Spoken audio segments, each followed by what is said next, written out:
Hello everyone, তোমরা সবাই কেমন আছো? আশা করছি সবাই খুব ভালো আছো আর আমিও ভালো আছি। শুধু ঠান্ডা লেগেছে তাই গলার ভয়েসটা একটু অন্যরকম লাগছে, তো তোমরা একটু অ্যাডজাস্ট করে নিও। তো সবার প্রথমেই আমি আজকে যে ভিডিওটা শুরু করেছি সেটা হলো পুরীর বিচ থেকে। তো তোমরা দেখতেই পাচ্ছো আমাদের সকালটা কিন্তু আজকে পুরীর সমুদ্রের ধারের থেকেই হয়েছে। তো এখান থেকেই ভিডিওটা আমি স্টার্ট করেছি কারণ তোমাদের সকালের প্রকৃতিটা দেখানোর জন্য। তো আমরা সানরাইজ দেখতে এসেছিলাম, তো কুয়াশার জন্য না আমরা ঠিক দেখতে পারিনি কারণ এত পরিমাণে কুয়াশা ছিল। এখন তো 6টা বাজে, দেখো 6টা বাজে দেখি কিন্তু চারিদিকটা একদমই মনে হচ্ছে না যে 6টা বাজে, দেখে মনে হচ্ছে হয়তো বা অনেকটা বেলা হয়ে গেছে, কিন্তু না, এখন পাক্কা 6টা বাজে। তো আমরা ভাবলাম যে হোটেলে বসে না থেকে এখানকার প্রকৃতিটা একটু অনুভব করা যাক। তো চলে আসলাম আমরা সমুদ্রের ধারে। সত্যি কথা বলতে এখানে ঠান্ডা হাওয়া, সমুদ্রের স্রোতের আওয়াজ, প্লাস এতই লোকজন, মানে একটা আলাদাই ফিলিংস ছিল। তো খুবই ভালো লেগেছে সেইখানে সময়টা কাটিয়ে আমাদের। তো তারপর আমরা এখানে একটু চা খেয়ে নিলাম। নেক্সট এখানে আমরা অনেক ভিডিও বানালাম, ফটো তুললাম, কারণ একদিনও না ভিডিও করা হয়নি, তো কিছু ভিডিও বানিয়ে নিয়েছি, রিলস বানালাম। তো তারপর আমাদের ও বললো যে ভিডিওতে অনেককে দেখেছি সমুদ্রের ধারে এসে এরকম ছবি আঁকে, অনেক কিছু আঁকে, তো আজকে আমিও ট্রাই করি, আর সমুদ্রের জল এসে সেটাকে ধুয়ে নিয়ে যাবে, এটা বললো ভালো কথা। তো আমরা বিশেষ করে অনেকক্ষণ অপেক্ষা করলাম যে সমুদ্র ঢেউ এসে এটাকে ধুয়ে নিয়ে যাবে, কিন্তু কোনো মতেই না সমুদ্রের ঢেউ আসছিল না এটা বানানোর পর থেকে। তারপর নেক্সট একটা বড় ঢেউ এসে তার এই ছবি আঁকাটাকে নিয়ে চলে গেল। তো তারপর আমরা চলে আসলাম হোটেলের সামনে। তো হোটেলের সামনে যে বড় গেটটা তোমাদের দেখালাম সেটা হলো স্বর্গদুয়ার, মানে পুরীর সবচেয়ে বড় এখানকার হলো শ্মশান। যেই শ্মশানের পাশেই কিন্তু আমরা একটা হোটেলে স্টে করেছি, আর অল টাইম লাশ দেখতে পাচ্ছি, আর লাশের যে পুরানোর পর যে ধোঁয়াগুলো সেগুলো আমাদের শরীরে অল টাইম লাগছে। তো যাই হোক, এখান থেকে আমরা বেরিয়ে পড়লাম ঘুরতে যাওয়ার জন্য, কারণ আজকে আমরা যাব ভুবনেশ্বরে ঘুরতে। তো পুরীতে এসেছি, ভুবনেশ্বর উড়িষ্যা ওই সাইডটা না ঘুরলে তো হয় না, তো আজকে আমরা বেরিয়ে পড়েছি ওই সাইডটা ঘোরার জন্য।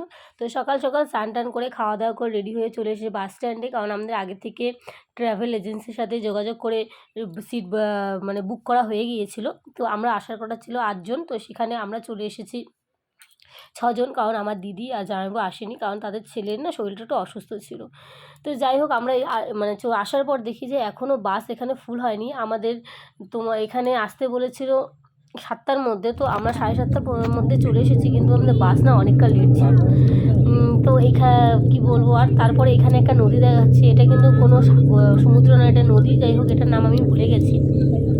তো আমাদের গাইড ছিল, যে ইনি হলো বাসের মধ্যে মাইকে করে বলছে সবাইকে যে কোনটা কি জায়গা, আর ওই জায়গায় স্টপেজ দিবে, আমাদের নামতে লাগবে, আর উনি হলো একটা টাইম আমাদেরকে বলে দিবে, সেই টাইম অনুযায়ী আমাদের সেই জায়গা থেকে ঘুরে বাসের মধ্যে আসতে লাগবে।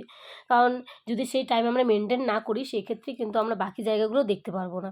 যাই হোক, আমাদের বেরোতে যেহেতু একটু লেট হয়ে গেছে, আর তার মধ্যে আজকে আমাদের প্রচুর সমস্যা হয়েছে, যদি পারি তোমাদের সাথে সমস্ত কিছু আমি শেয়ার করব। তারপর ফার্স্ট স্টপেজে আমাদের নামিয়ে দিল। তো এইখানে যে এসেছি, এই জায়গাটার নাম হলো চন্দ্রভাগা বিচ। তো এই বিচটার নাম হলো চন্দ্রভাগা বিচ। তো ওইদিকে একটা না মন্দির ছিল, ওই মন্দিরে আমরা না যেয়ে মানে সময় এতটা কম দেখছি যে আমাদের বাসের থেকে কেউ ওই মন্দিরের দিকে আসেনি, তো সবাই অন্য দিকে যাচ্ছে, তো বিচটার দিকে যাচ্ছে, যেটার নাম হলো চন্দ্রভাগা বিচ। তো আমরা চলে আসলাম সেই চন্দ্রভাগা বিচ দেখতে। এটা মানে একদম পুরী বিচের মতনই দেখতে, কিন্তু এইখানে না সঙ্গে পুরীতে যেমন স্নান টান করে, এখানে অত কেউ স্নান মানে ও আসে না, এটা জাস্ট এই জায়গাটা দেখতে আসে।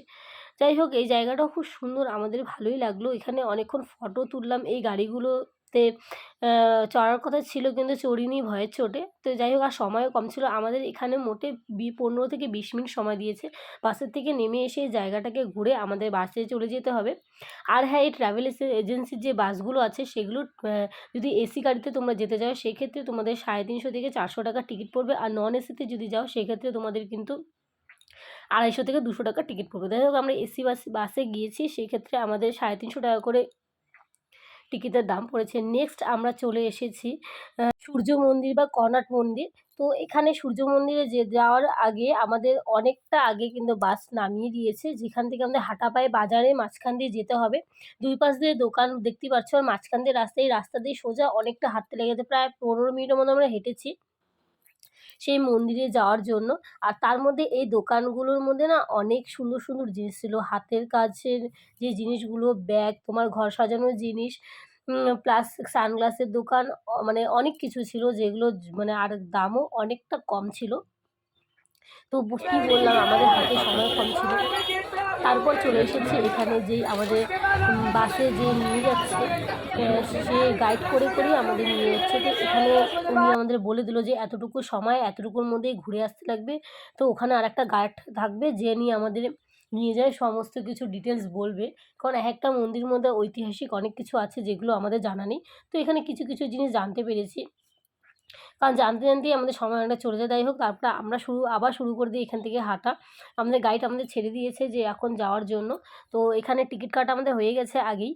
তো আমাদের ঠিক অতটা দাঁড়াতে হয়নি লাইনের মধ্যে। তোমরা দেখতেই পাচ্ছ মেলার মতন কিন্তু প্রচণ্ড পরিমাণে ভিড়। যারা টিকিট কাটেনি, যারা নিজেরা এসেছে তাদের অনেকটা সময় এখানে চলে যায়। তো আমরা যেহেতু বাসে করে এসেছি, তো তারাই আমাদের টিকিট সমস্ত কিছু কেটে দিয়েছে এখানকে প্রবেশ করার জন্য। এই যে দেখতে পাচ্ছ মন্দির, এটাই হলো সূর্য মন্দির বা কনক মন্দির। তো যাই হোক, খুবই ভালো লেগেছে। আর সম্পূর্ণ মন্দিরটা কিন্তু দেখতে অসাধারণ। এই মন্দিরের অনেক কিছু সাহিত্যিক কাহিনী আছে বা অনেক কিছু আছে যেগুলো আমার ঠিক জানা নেই। তো যতটুকু আমি জানি, আমি শুনেছি এখানে সূর্যের প্রথম কিরণ নাকি এই মন্দিরে পড়ে। আর যখন সূর্য অস্ত যায় শেষ কিরণও নাকি এখানেই পড়ে। তখন মন্দিরটা দেখতে নাকি একদম সোনার মন্দির মনে মনে হয়, একদম গোল্ডেন কালারের হয়ে যায়। ওই যে ছাতা নিয়ে যে উনি আছে, উনি আমাদের গাইড করছিল। উনি আমাদের বলছিল যে এম কোনটা কী, আর এই মন্দিরের সম্বন্ধে অনেক কিছু বলছিল। কিন্তু আমরা যদি এত কিছু শুনি না তাহলে মন্দিরটা ঘুরবো কখন? তো ঠিক অতটা না শুনিয়ে আমরা আমাদের মতন মন্দির ঘোরার চেষ্টা করছিলাম। কারণ সময় দিয়েছিল ৪৫ মিনিট। ৪৫ মিনিটের মধ্যে অর্ধেক সময় চলে গেছে আমাদের আসতে। তার মধ্যে এত বড় মন্দির আমরা ঠিক উপরে উঠতেও পারিনি।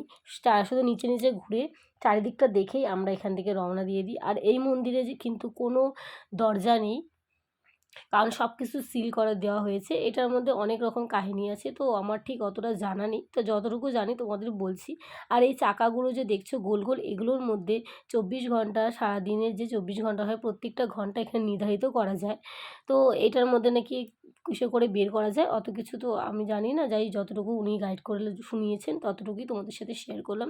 আর এখানকার শিল্পকলাগুলো অসাধারণ ছিল। আগেকার দিনের অনেক কিছু এখানে বুঝিয়েছেন। আর এই যে দেখতে পাচ্ছি পিছনে লম্বা সেটা, ওটা কিন্তু পুরো দরজা ছিল, ওটাকে পুরো সিল করে দেওয়া হয়েছে। আর এই মন্দিরের আরেকটা সে হলো মানে প্লাস পয়েন্ট বলবো না, এই মন্দিরে কিন্তু কোনো রকম কোনো নিয়ম নেই। তোমরা যে কোনো অবস্থায় এই মন্দিরে প্রবেশ করতে পারবে, এমনকি জুতো পরেও আসতে পারবে।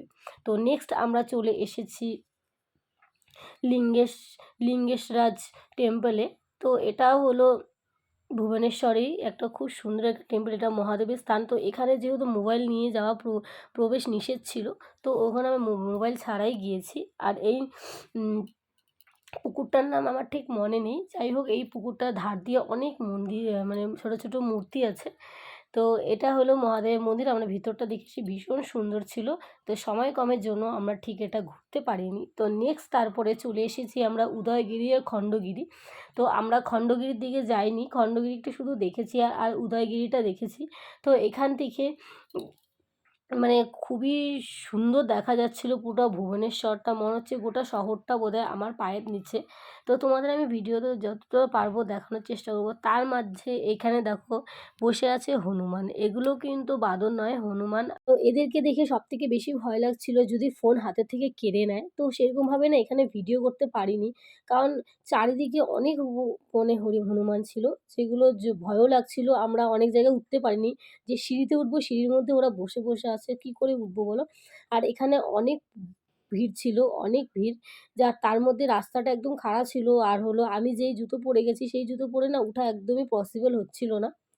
তো যাই হোক, এখান থেকে যতটা পেরেছি, যতটা উঁচুতে পেরেছি উঠেছি। উঠে আমরা উদয়গিরিটা মোটামুটি ঘুরে, খণ্ডগিরিতে আমার যাওয়া হয়নি, কারণ টাইম এত শর্ট ছিল না। আমি বলবো যারা এইসব জায়গায় ঘুরতে যাবে তারা একদিন একটা করে জায়গা নিবে। একদিনে সব জায়গা দেখতে গেলে তোমরা কিছুই দেখতে পারবে না। যেমন আমরা কিছুই দেখতে পাইনি ভালো মতন, শুধু চোখে দেখা জাস্ট দেখেছি। পুরোপুরি যে ঘুরে সমস্ত কিছু সময় নিয়ে দেখব তা আমাদের পক্ষে হয়ে ওঠেনি।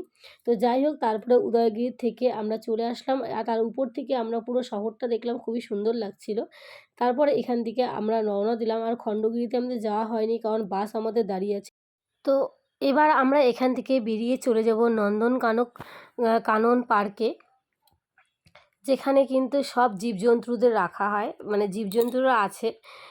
খুবই সুন্দর একটা পার্ক ছিল। আর আমি বলব এই পার্কে যদি তোমরা যাও একটা গোটা দিনের টাইম নিয়ে যাবা, তাহলে পরে পুরো পার্কটা ঘুরে দেখতে পারবা। আমাদের হাতে টাইম যেহেতু শর্ট ছিল, সেক্ষেত্রে আমরা অত পশু দেখতে পারিনি। এখানে ভাল্লুক দেখেছি, বাঘ দেখেছি, চিতাবাঘ দেখেছি, সিংহ দেখেছি, ময়ূর দেখেছি, হাতি দেখেছি। আর হলো নিজের চোখের সামনে যেহেতু পশুগুলোকে দেখেছি, সত্যি কথা ভালো লেগেছে। কিন্তু আরেকটু সময় যদি পেতাম তাহলে বাকি পুরো এরিয়াটা ঘুরতে পারতাম, কারণ সারাদিন সময় পেলে খুবই ভালো হতো। যাই হোক, যতটুকু দেখেছি যথেষ্ট। 2000 years later. তো এরপর আমরা চলে এসেছি বাসে চড়ার জন্য, কারণ আমাদের অনেকটা লেট এখানে হয়ে গেছে। আর এখানে আমাদের বাসওয়ালা বাস নিয়ে অন্য জায়গায় চলে গেছে, এই নিয়ে বাকি প্যাসেঞ্জাররা না খুব ঝামেলা করছিল। আর আমাদের বাড়িতে ফিরতেও মানে হোটেলে ফিরতে অনেকটা সময় লেগে গেছিলো। যাই হোক, রাস্তার মধ্যে এটা নিয়ে অনেক ঝামেলা হয়েছে। তো অতটা ভিডিও করার না আমি ঠিক সময় পাইনি। তো যতটুকু পেয়েছি তোমাদের সাথে শেয়ার করলাম। তো ভালো লাগলে অবশ্যই কমেন্টে জানাতে কিন্তু ভুলবে না।